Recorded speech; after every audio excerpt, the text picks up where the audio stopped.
ecological and socioeconomic benefits, consultations have been held with traditional leaders, local fishers, civil society, academia, and development partners. And some civil society organizations have taken a strong lead in this process. Also, Ghana has formally joined RAMPAO. RAMPAO is a regional body promoting sustainable marine conservation in West Africa, enhancing our access to expertise, partnerships, and strategic support in managing the marine protected area. Next. Ladies and gentlemen, in the past 6 months, the ministry has worked to strengthen a very important aspect of its work in fish health and biosecurity. Between January and June 2025, 32 fish disease mortality cases were investigated and managed. 19 officers were trained in live fish movement protocols.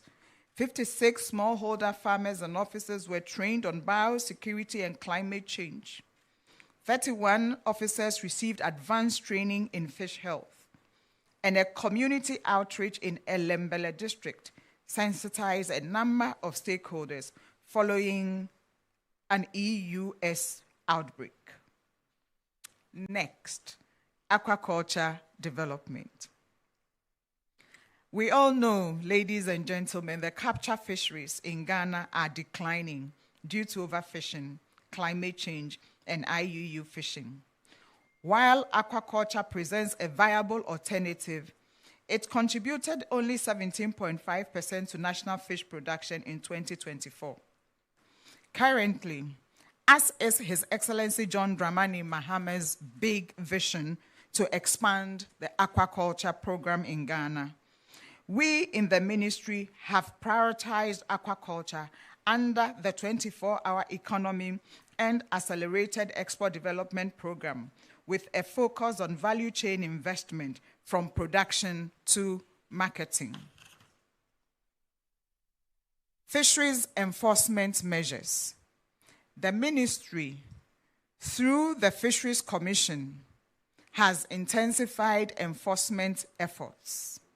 The ministry's enforcement efforts come under what we call the FEU, the Fisheries Enforcement Unit, which is led by Ghana Navy, Marine Police, and local community-based enforcement committees. We have done 265 quayside inspections out of a target of 159. We exceeded our target. A target of 175 for pre-departure inspections, we actually recorded 210.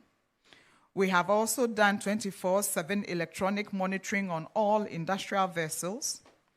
We have developed a fisheries risk assessment dashboard, and we have suspended licenses of 4 trawlers for multiple regulatory violations. In fact, yesterday and today, the FEU, led by Navy, have enforced some measures in some of our key fishing ports. In fact, even this dawn, the operations have arrested people who have been dealing illegally in Premix. Establishment of the Blue Economy Commission. In line with the government's manifesto commitment, Cabinet has approved the establishment of an interministerial and intersectoral technical team to develop Ghana's national blue economy strategy. The team, supervised by the Senior Presidential Advisor on Governmental Affairs, Dr. Valerie Sawyer, and hosted by the Ministry of Environment, has delivered on their task of developing the basis for a national blue economy strategy and recommended for the institutional and legal frameworks required for implementation. This initiative aims to create a unified and well-regulated framework for the sustainable development of Ghana's blue economy. It will ensure marine and aquatic resources are managed responsibly to deliver long-term economic growth, environmental sustainability, and social inclusion. The strategy will pave the way for the formal establishment of a Blue Economy Commission, or whatever the new institution will be called. That will be Ghana's central coordinating body for ocean governance, spanning fisheries, maritime transport, tourism, offshore energy, and marine conservation. Next, management of premix fuel. The ministry is reconstituting landing beach committees nationwide to eliminate inactive and ineffective committees. The new committees will be formed through transparent, community-led processes to enhance local accountability according to the LI that establishes the National Premix Secretariat. At the start of 2025, only one bulk distribution company supplied premix fuel. The ministry has now engaged 5 additional BDCs, resulting in the supply of 14.2 million liters between February and June 2025. This diversification strengthens supply reliability and eliminates bottlenecks. Premix fuel is now delivered directly from Tema Oil Refinery to landing beaches, bypassing intermediaries. This reform ensures equitable access and reduces corruption and diversion. A comprehensive audit of all landing beach committees that existed between 2017 and 2024 is underway. Any financial wrongdoing will be prosecuted. Quarterly financial reporting and independent oversight mechanisms are being introduced to improve transparency. Out of 157 sites, only 31 of the Premix automated centers were operational by the end of 2024. Between March and July 2025, the ministry, through working with the Premix automation centers, have installed 28 additional tanks, commissioned 11 new stations, brought the total operational stations to 42. These stations include real-time monitoring systems, significantly enhancing transparency and delivering efficiencies. Ladies and gentlemen, operationalization of a fisheries college in Anomabo. Following a directive from the President, the ministry has received funding from Ministry of Finance to complete the fisheries college in Anomabo and operationalize it. Processes are underway for contractors to go back to site and work in accordance with the Public Procurement Act. Last but not the least, I'd like to share with you our outlook for the second half of 2025. Looking ahead, the ministry's focus remains steadfast on building a sustainable, inclusive, and competitive fisheries sector. We will fully implement the new Fisheries Act, beginning with stakeholder sensitization and the operationalization of the new Fisheries Commission. Regulatory frameworks and implementation guidelines will be completed by the end of this year. Work is well underway, as I intimated earlier on Ghana's first Blue Economy Strategy, coordinated by an interministerial team endorsed by Cabinet. This will provide a clear institutional and investment framework for sustainable ocean-based growth. We will scale up aquaculture interventions by launching targeted support for women and youth entrepreneurs and expanding infrastructure for hatcheries and feed production. This will reduce import dependency and create jobs. In premix management, our goal is to activate all the automated stations where tanks have been installed. We will also work to complete all the 300 stations that were supposed to have been installed under the agreement. Real-time tracking and digital accountability will remain central to delivery processes. We are also working to enhance enforcement capacity through full EMS coverage of all industrial trawl vessels and strengthen partnerships with traditional authorities to enforce community fishing bylaws. In conclusion, ladies and gentlemen, we are on a transformational journey. a journey to reset, one that demands innovation, discipline, and collaboration. The results we have shared today reflect not just the work of government, but also the contributions of fisher folks, community leaders, civil society, our technical officers who are looking right at me now, and our international partners. Together, we will weather the winds, grow stronger, and secure a prosperous and sustainable future for Ghana's fisheries and aquaculture sector. As a ministry, we remain committed to protecting our marine and inland resources, boosting domestic fish production, promoting inclusivity, and securing the livelihoods of our fishing communities. Thank you for your attention and continued support. Wajima bro.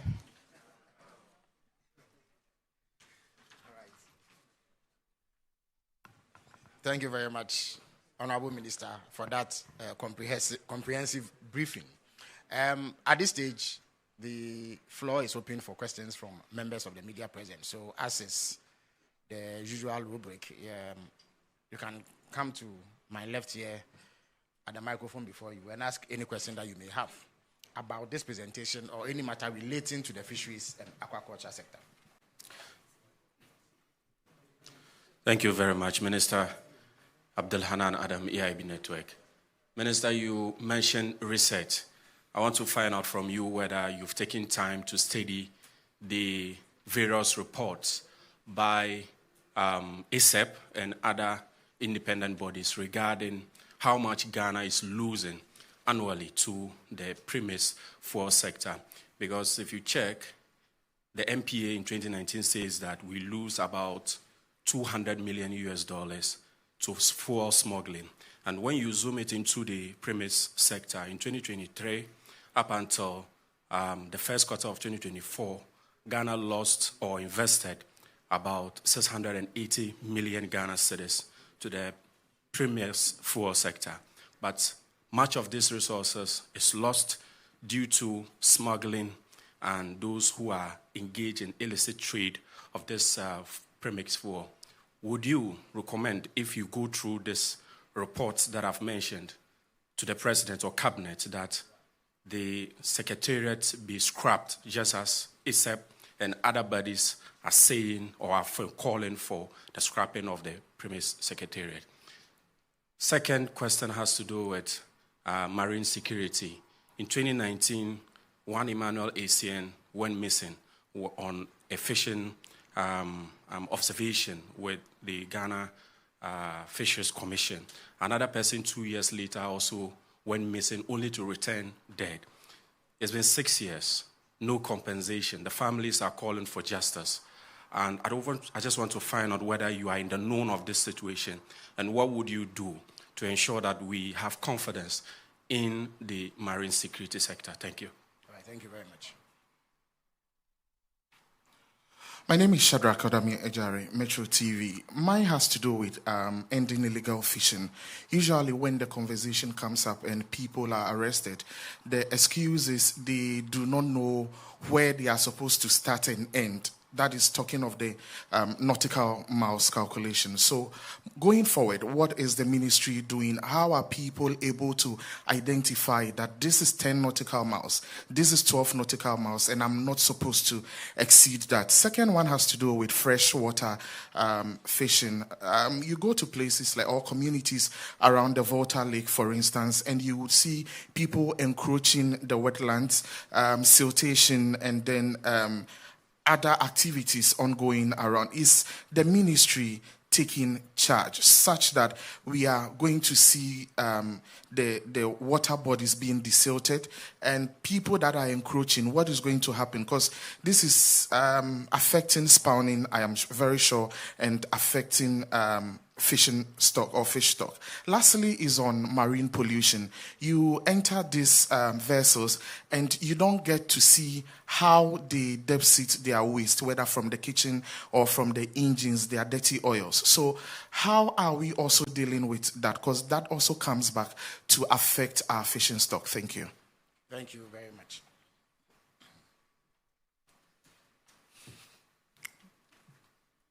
Aquaculture, I work at Media General.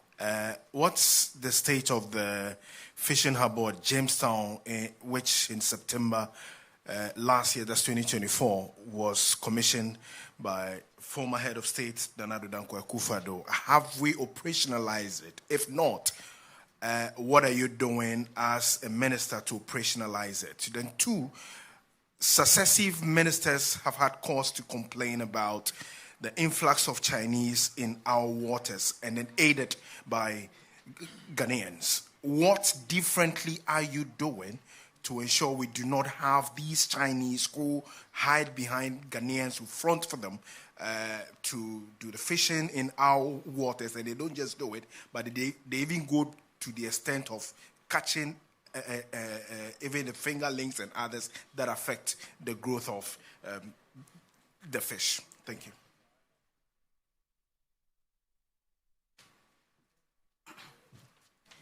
My name is Wisdom Hedejeme. I work with TV XYZ. I want to find out regarding the Anomabo Fisheries College. You said there's funding from the Ministry of Finance. How soon are we seeing the project start, and when are we completing so that all of these issues can be addressed? And then number two, regarding the support for young people who want to go into fishing in our various communities, how are we going to ensure fair play in this distribution process? Thank you.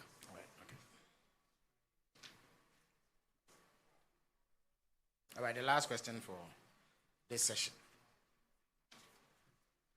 Good morning. I'm Sarah Pia with CTFM and Channel 1 TV. Honorable Minister, my question has to do with what enforcement mechanisms are currently in place to ensure fishing companies or vessels fined for IEU fishing activities or for violating fishing regulations, especially actually pay these fines, since there are concerns suggesting that some of these companies repeatedly violate these regulations, and also if any improvements have been made so far in recovering these fines. My second question is, what steps have so far been taken to recover the 53% Premix fuel profits derived from sales in the previous years? I remember you once made a commitment during your tour with the Norwegian minister at the Temakanu landing site to recover these proceeds, which are meant for developing fishing communities. Thank you. Honorable Minister, you may answer these questions. Thank you very much for your questions. The first question was about losses to Premix, due to Premix. I think it's important for us to understand that Premix is an intervention that is necessary for artisanal fishers. Premix is only for the 14,000, I think it's a little over 14,000 artisanal canoe fishers who go to fishing through, the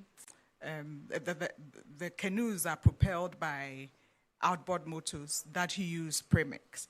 And at the time when Premix became an intervention, it was necessary, and it still is important. Of course, we have advanced, so there could be different ways of looking at it. But it was important, and it's still important because, as I said earlier on, 60% of Ghanaians depend on fisheries for their animal protein. We have about 3 million Ghanaians along the value chain that depend on fisheries. Now, when you take one canoe, it's owned by one person. But in one canoe, there are about 10 crew members. Those 10 crew members have not less than 10 dependents. So when you see one canoe, think about 10 times 10. That one canoe is taking care of 100 people that are dependent on it.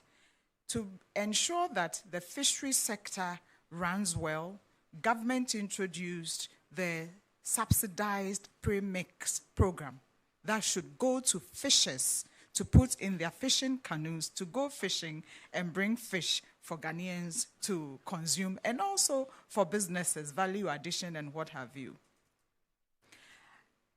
The Premix subsidies then reflects as under recoveries that are paid by government to the BDCs, the bulk distribution companies. But on top of that Premix arrangement is the fact that when the landing beach committees, as have been prescribed by the LI 2233, when they sell the Premix, there's a profit margin on it. The profit margin, 47% is supposed to go to the landing beach committees for various activities. But 53% of that profit goes for community development. In some places, it's been used to build a CHIPS compound.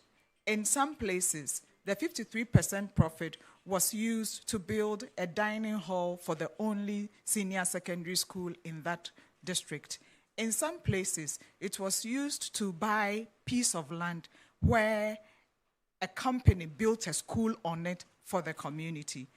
And my argument is that if you don't use the 53% profit to do all those things, central government will definitely have to do those things. So you are not losing, really. It balances out. The problem of the Premix sector is the illegalities. This morning, a combination of National Security and Premix Secretariat have arrested a hairdresser, a dressmaker or a hairdresser, one of those, somewhere in the Oti region. And all she does is to sell Premix illegally. So when it is supplied, then they go through whatever conduits. She gets her share and she sells. She's sitting at her hairdressing or dressmaking salon and she's selling Premix. Those are the problems that we have to address, and that is what we are working at dealing with, hence this particular action. The other thing that we are doing, and I intimated in my speech, is the Premix automation outlets, which then has a tracking system from when it leaves from Tema to the landing beach.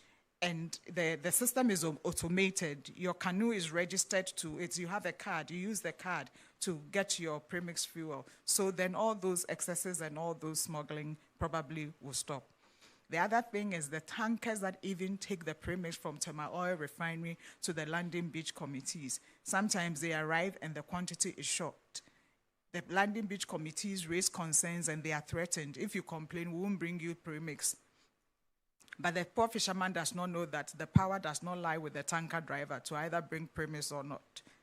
One of the major things that was going on that we have stopped is the issue of regional Premix coordinator, district Premix coordinator. The Premix leaves Tema Oil Refinery and goes to the landing beach committee. What is the regional Premix coordinator doing? And what is the district Premix coordinator doing? So we have eliminated all those things, but not to say that illegalities have stopped. But we are continuing.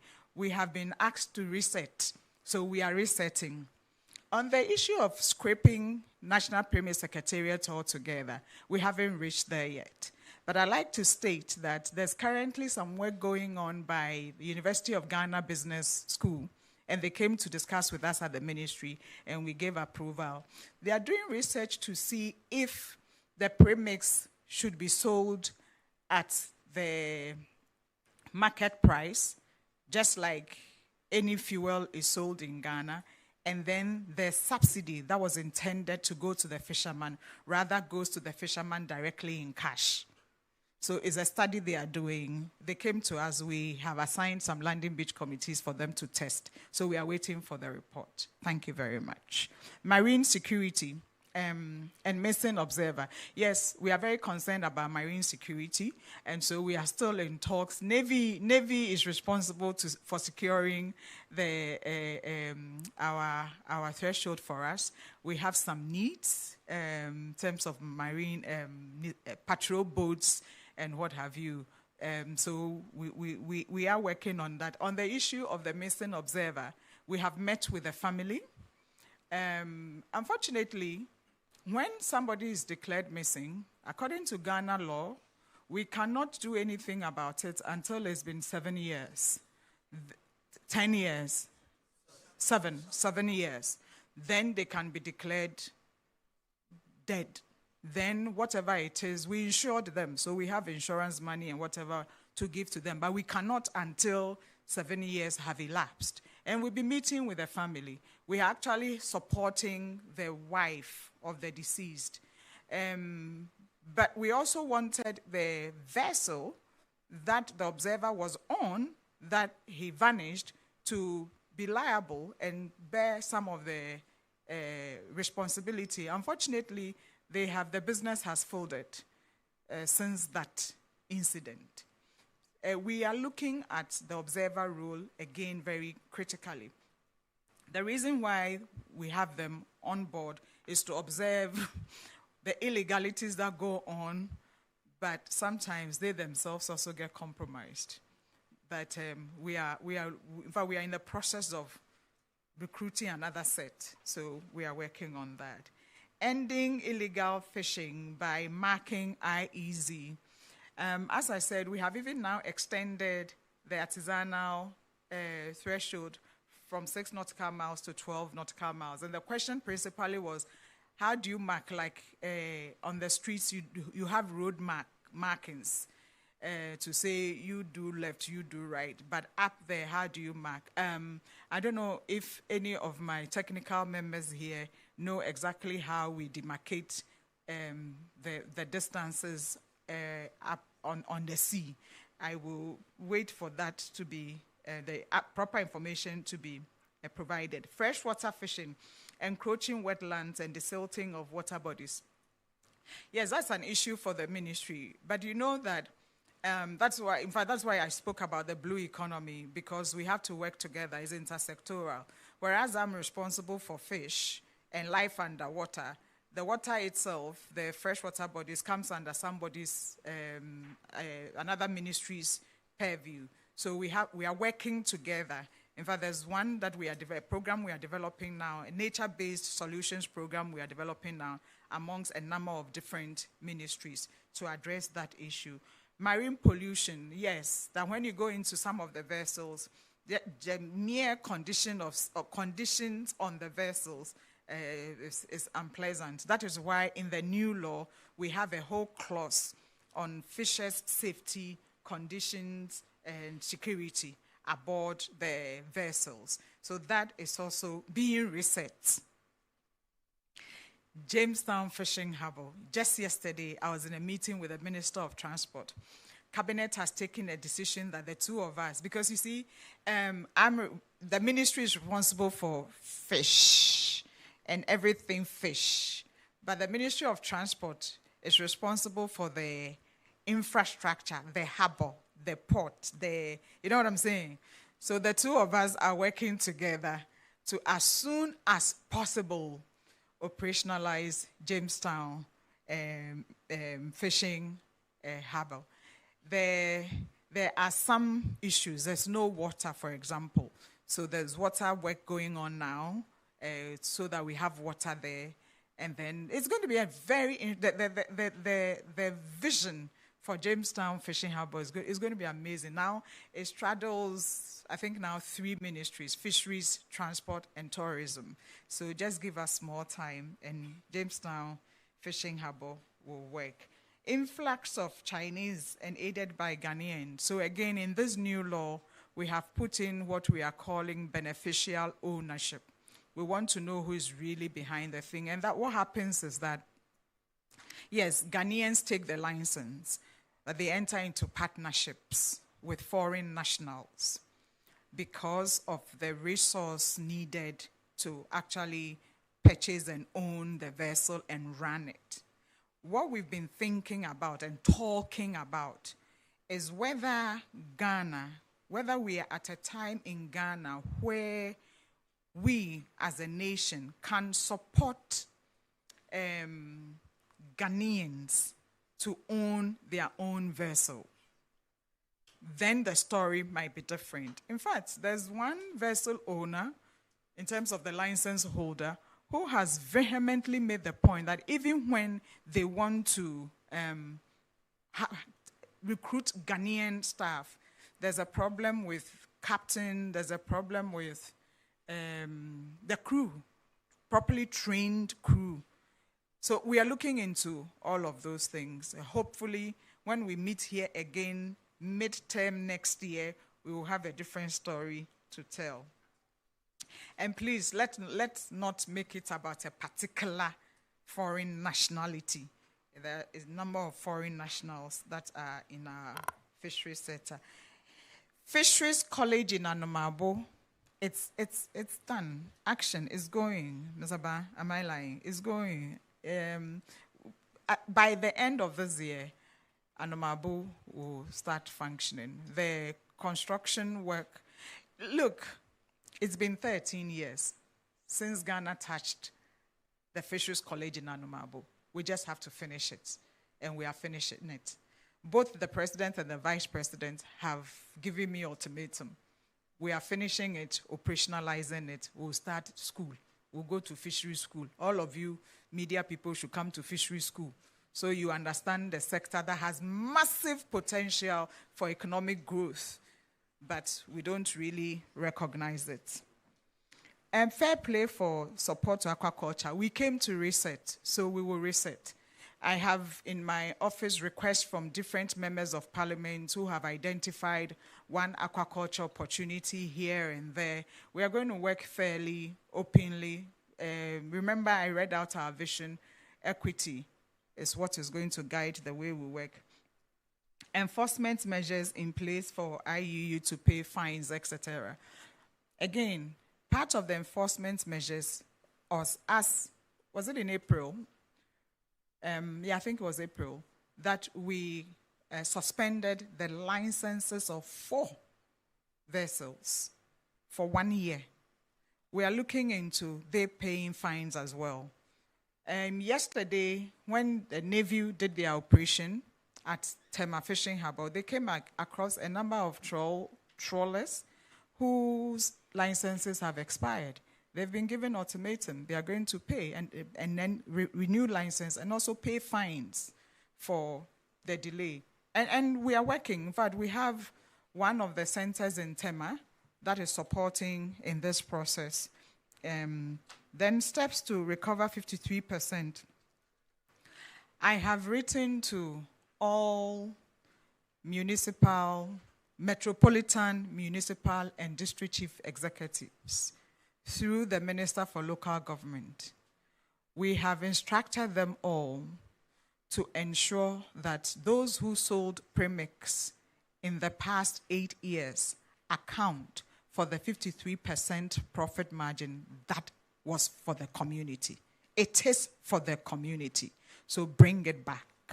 There is an audit, Landing Beach Committee audit also going around the country, and that is being pushed as well.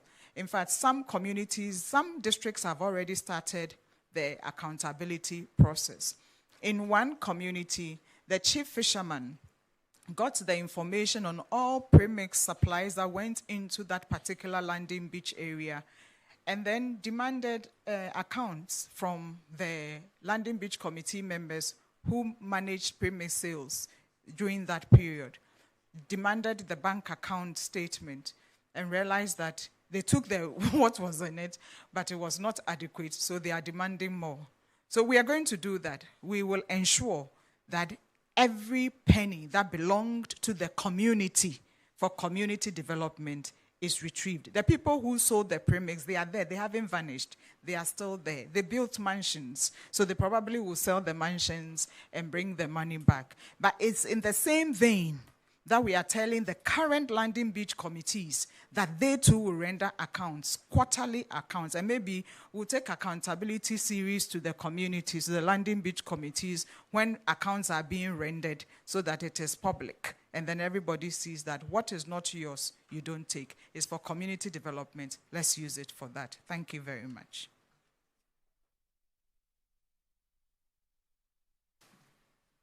Thank you very much, Honorable Minister. So we'll take the last batch of questions, and then we'll be out of here. All right, thank you very much. My name is Patrick Asford Buedu. I work with Radio Gold. My first question has to do with the fact that we have a lot of governments advocating for the youth to enter into agriculture or venture into the sector. I want to find out from Honorable if there is any special incentives or benefits, and what are the opportunities also for the youth. The second one has to do with the, the closed season. Initially, critics say that it has no benefit or economic benefit. I just want to find out, since the policy kicked in, what has been the economic benefit that the nation has raked in so far. Thank you very much. Thank you. Good afternoon. My name is Emmanuel Romeo Tete. I work with Ahonto FM. My first question has to do with climate change and the fishery sector. So, Honorable, please, how is climate change affecting Ghana's marine ecosystems and fisheries? And secondly, on the close season, has the ministry conducted an impact assessment of previous close seasons on fish stock recovery? Thank you. Thank you very much. My name is Kwame Asante. I work with Tonia TV. Honorable, still on Anomabo Fisheries College, you made mention of the ministries receiving a fund from the Ministry of Finance for its completion. I don't know if you can share with us how much it's going to cost us as a nation to complete it. Thank you very much. All right. Minister, thank you. My name is Kwame, and I work with Adom FM and Adom TV. I want to find out from the minister, what is the status of post-harvest losses in the fisheries sector? And then also, the John Mahama government, completed some coastal facilities across some key fishing constituencies in the country. What do you have on your table concerning these coastal facilities? Thank you. Thank you very much. In the absence of any further questions, the minister will answer these and then we will close. Thank you very much. Thank you for another set of brilliant questions. Some of the questions are like PhD thesis questions. It's like I've come for my Viva. Youth in aquaculture. I'd like to state that the aquaculture subsector has tremendous potential and benefits, but it is not an easy place. One of the major concerns in the aquaculture sector is feed, fish feed. We are exploring other alternatives. There are many opportunities. If you take my constituency, by the way, I'm the member of parliament for Shama, Esma Fumichia Honnanupe. My constituency, Shama constituency, has been a place for exploiting natural resources, so clay mining, quarry mining, and what have you, which have left huge holes that over time have collected water and become like river bodies by themselves. Experts have checked and they are saying that it is possible for aquaculture. So then what do? Do we build gangs of cooperatives, young people, cooperatives, and we support them to go into that business? But we must be careful to not give one-off support and then they are in trouble because they cannot find money to buy feed or the feed is not available. So we are, if you know us, in the Ministry of Fisheries, we take our time, we cross our T's, we dot our I's before we launch out. So that's what we are doing now. So maybe in 6 months' time, I can better answer this question. Close season. Close season is just one of the many management measures in the fishery sector. Close season should, if implemented well, should have more than one objective, at least 3 objectives: conservation, economic, and social. So in a situation where the implementation of that management measure does not yield all 3 objectives, but affects 1 or 2 or 2 against 1, then we have a problem. Definitely, in principle, closed season has many benefits, including economic. As I said to you, I have had meetings with the scientific community, with the civil society actors, and all of them. And we in the ministry came to the conclusion that we're diversifying this time, we're modifying this time, close season, especially for artisanal fishers, because the work points to the fact that during this 1 month, July close season, poverty is palpable. You can actually see and touch poverty in the fishing communities. And the national intervention does not really reach the fishermen in terms of the rice and oil and tomato that we send to the fishermen because it is a close season. It does not really reach them. And actually, how much rice and oil and tomato can you send to all the 14,000 canoes that has 14,000 times 100, if you like, fishermen that can take care of them for 1 month? And so what happens is that, let me backtrack. But as you are doing this, you are also not putting enforcement in place. You are not enforcing and ensuring compliance to the Ghana laws in terms of dealing with illegalities at sea, illegal fishing methods. So they are hungry for 1 month. The 1 month after when you open the sea, they go with such force and implement all their illegalities with force that your 1 month benefit is destroyed within 1 week. So that is why we adopted this approach of, yes, as for the trawlers, there's industrial and semi-industrial. 2 months for industrial, come home. You've shown the bottom of the sea enough. Come home. You yourself come and rest. Epunankasa no kra nyankopon no bone pono kra no odeda kroto wode epuno ngena ho. How about ehena yekopono do?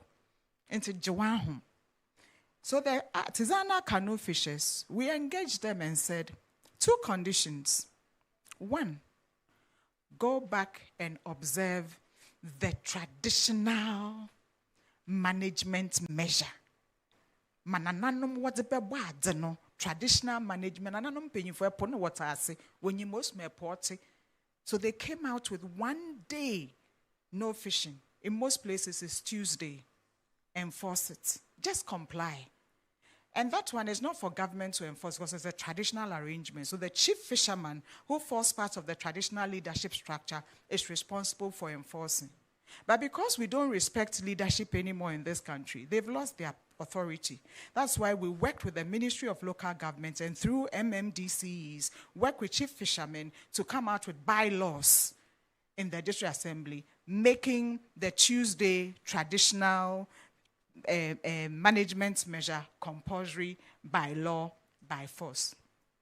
In fact, the traditional measures is so important that His Excellency John Dramani Mahama, President of the Republic of Ghana, has appointed a presidential aide as an advisor to the Ministry of Fisheries and Aquaculture on indigenous knowledge and traditional practices. Ladies and gentlemen, Honorable Manoma, also known as John Quayson, Nibrofudini John Quayson, Bobianyim Nas Manoma, or your presidential aide, one respect. Osanso a veteran fisherman, onyime puneduman pa. Post-harvest losses. I will invite my post-harvest losses, madam, to come and answer this question after I have dealt with Anomabo Fisheries College. Currently, and it does not even address all the problems because some of the infrastructure, of course, left over that long period is destroyed. The vision we have for Anomabo now, because of our fiscal situation in terms of economy, we have received 80 million Ghana cedis to finish and make it operationalized. But it does not begin to deal with the vision, the full vision of the Fisheries College that we want to see. When you go to other countries, Morocco, we are capable of doing same and having even better. So we will do it. But for now, so that we can finish the principal's accommodation, the teacher's accommodation, operationalize a canteen, get the items in, finish finishing the dormitory and what have you. Ministry of Finance has given us 80 million Ghana cedis. You can follow. The person who asked the question asked it, I'm sure, with a sense of accountability. So we'd like to know how much of your money is going into Fisheries College in Anomabo. And you can follow to see how it's being used. Cold store facilities. If you ask my team, it's a song I sing. In fact, just yesterday we were singing that song. Government has spent money and built coastal facilities all around the country, and the ministry, we cannot account for their status and how it's being used and who is making profit out of it, and there's no profit coming from those facilities to government. So we are taking stock of all of those. But we have already done that. We have taken stock of all the facilities. It's not only coastals, it's also for aquaculture, hatcheries. We've taken stock of all those facilities. We are going to invite those who are operating and running them now in terms of the coastals and what have you, and we are going to enter into a new agreement. I have sought permission. There's a whole public-private partnership unit in the Ministry of Finance. We are going to look into it such that money that government has used to build infrastructure brings also some profit to the public sector. So private entities will run and manage them, but there must be some benefit sharing arrangement going on. There's a number of coastals that one particular company took, I think about 6 or so, and it's been a long period and nothing. So I have said to the person that they will pay for the cost of depreciation. Is the word correct? Brofoni, you're correct. When you take a property and you don't utilize it, it depreciates. Its value depreciates. So they will pay for the depreciation and then account for profit and pay for the ministry into one gem because post-harvest losses. Can you please come and answer the question on post-harvest losses?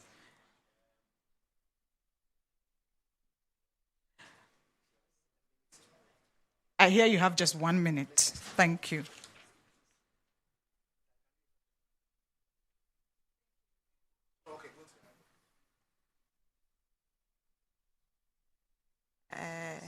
Thank you very much. The question was on the post-harvest losses.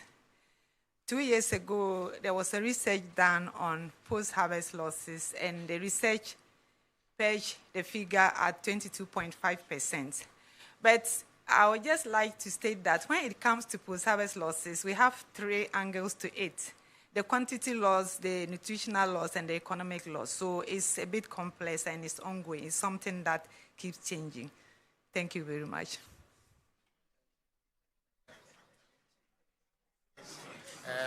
On that technical note, I want to say thank you to the Minister for Fisheries and Aquaculture Development for attending upon us and sharing these insights, and also to members of the media present for ensuring that her message reached the generality of the Ghanaian public. On Friday, the Minister for Trade, Agribusiness and Industry will be here to account for her stewardship over the last 6 months. So until then, see you.